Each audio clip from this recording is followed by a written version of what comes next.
সামনে যে বাড়িটি দেখা যাচ্ছে সেটি হলো 250 বছরের পুরনো সোল্লা জমিদার বাড়ি। আমাদের প্রাণপ্রিয় চাঁদপুর জেলার ফরিদগঞ্জ উপজেলার 4 নং সুবিদপুর ইউনিয়নের সোল্লা গ্রামে অবস্থিত এই 250 বছরের পুরনো এই জমিদার বাড়ি। আজকের এই ভিডিওতে আপনাদের সামনে এই পুরনো জমিদার বাড়ির ইতিহাস ও বর্তমান চিত্র তুলে ধরবো। আজকে আমরা আমাদের গল্লা কলেজ থেকে চলে আসলাম, আমি আর আমার বন্ধুরা মিলে এই সোল্লা জমিদার বাড়ির মধ্যে।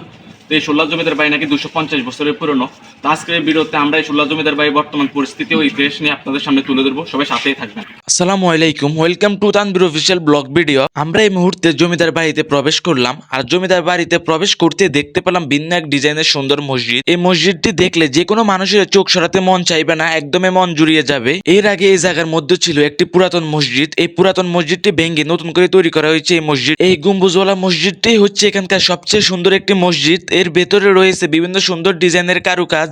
আমরা এখন জমিদার বাড়ির মূল অংশে চলে যাচ্ছি। এই সোল্লা জমিদার বাড়ি এখানকার স্থানীয়ভাবে পরিচিত চৌধুরী বাড়ির নামে। 250 বছরের পুরনো এই জমিদার বাড়িটি কে নির্মাণ করেছিলেন তার কোনো সঠিক তথ্য পাওয়া যায়নি, তবে আনুমানিক এই জমিদার বাড়িটি নির্মাণ করা হয় 1281 থেকে 1297 বঙ্গাব্দে। আজকে ছোট ভাই আমাদেরকে পুরো এই সোল্লা জমিদার বাড়িটা ঘুরে ঘুরে দেখাবে।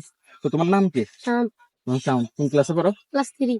আমরা এখন যাচ্ছি জমিদার বাড়ির ভিতরের অংশে। এই জমিদার বাড়িটি দুই অংশে বিভক্ত। মাঝখান দিয়ে ভিতরে যাওয়ার একটি রাস্তা রয়েছে। ভিতরের অংশ দিয়ে প্রবেশ করার সময় দেখতে পাবেন পুরাতন একটি কাঠের দরজা। এই দরজাটি দেখে মনে হয় অনেক পুরাতন একটি কাঠের দরজা।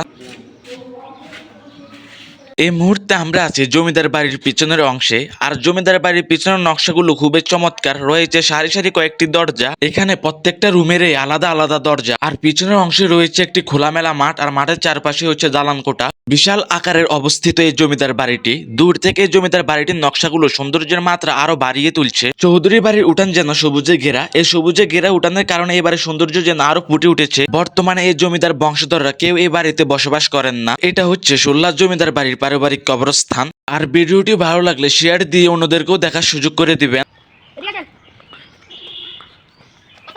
ছোট ভাইটি সবসময় এই জায়গার মধ্যেই থাকে। তো যত ইউটিউবার বা যত ব্লগার আসে সে সবাইকে নিয়ে নিয়ে পুরো সম্পূর্ণ জমিদার বাড়িটি ঘুরিয়ে ঘুরিয়ে দেখায়। তো আজকে সে আমাদেরকে সম্পূর্ণ জমিদার বাড়িটা ঘুরিয়ে ঘুরিয়ে দেখাচ্ছে।